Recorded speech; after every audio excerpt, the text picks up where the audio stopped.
increased fare on the way, but there's also an old scam that just popped up. It promises strap hangers free rides with a key to the subway, but it's of course illegal and unfair to the honest riders who pay for their trips. And as the I-Team's Chris Glorioso learned, in this case, the MTA is one step ahead of the fraudsters. The price of a ride on New York City's subway just jumped 15 cents. I don't like it. Whether $2.90 for a swipe is too expensive or a bargain depends on who you ask. $2.90 doesn't seem like a lot, but those 15 cents, you know, it adds up over time.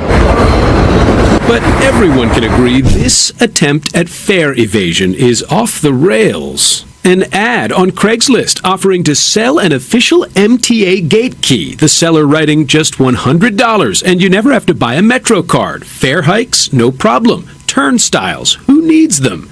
The I-Team reached out, and the seller promptly texted back, "Can you meet on 125th and Lexington for the key?" We did meet up. That's me in the black hat and the seller with the black and white backpack. I got mine from somebody who works for MTA. He told us he bought the key from a transit employee, and as we walked to the subway stairs, he told me he's been using it for years, and he's never been caught. I use my key in front of cops. At one point, I asked about other subway keys. After all, his ad says buy more than one. How many of these are there out there?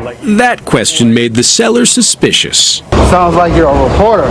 But not suspicious enough. He still took us underground to show off the subway key. So these are covered? To his surprise, it did not go as planned. The first gate he tried had a cap on the keyhole. So we went to another, but that one was capped too. The key that doesn't even go to it. How about another gate? Nope, this keyhole was capped as well, not to be deterred. The subway key salesman took us on the train to try and find another station where he could close the deal. But once again, the keyhole was capped. It's capped. If you've noticed a pattern, the MTA says you should. Turns out this summer, NYC Transit decided to put an end to the illegal trade in subway gate keys.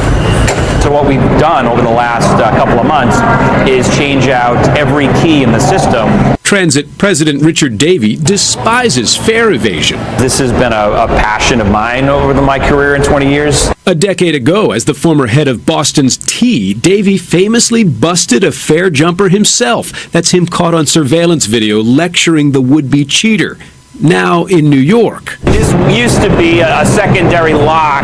Davey ordered hundreds of keyholes capped on subway gates. Of course, this guy didn't know that. After failing to demonstrate his ill-gotten subway key, this cheater walked away without making a sale. The I-Team later reached out to him to ask for comment. He texted back, "The key didn't work. It wasn't sold to you or to anyone."